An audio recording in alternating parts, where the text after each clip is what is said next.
How and why did you decide to write an anti-Islamic book? After high school, I went to university and I did comparative religion. And the remarkable thing, I think, was that the first day of me going to college was September 11, 2001. Already thought, okay, these Muslim guys are kind of crazy and this religion isn't the truth. Then a few years later was this guy in the Netherlands called Theo van Gogh. He was a famous filmmaker and he was killed in the street. He was shot and they tried to slit his throat and they put a knife in his stomach with a letter on it for another girl, Ayaan Hirsi Ali. And it said, "You are next." So it strengthened my anti-Islam feelings in such a way that I thought, well, I have to become politically active to do something and stop this evil of harming our country. You started politics because of Islam. Yeah, and that really had to do with Islam. That was the reason that I wanted to write a book, to explain to people why Islam was a danger for the world. When I was writing my book, like I said earlier, the questions, the doubts I had about Christianity popped up again. And that was about truth, of course, because I was a believing Christian guy. And yeah, the Christian questions I had in the end were answered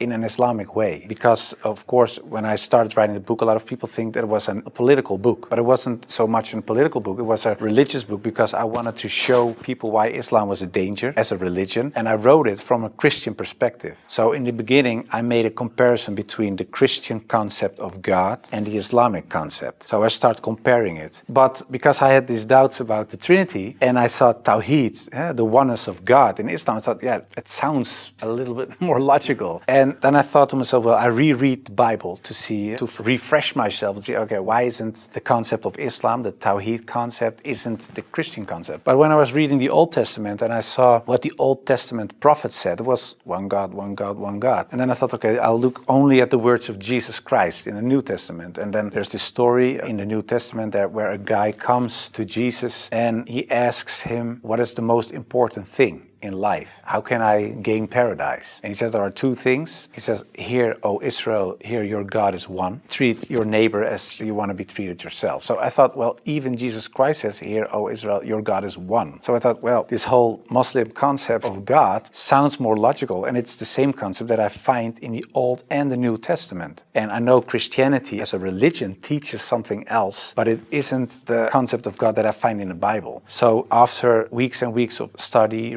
rereading all kinds of books, I thought to myself, okay, perhaps this oneness of God is something that is true. So that's how it started.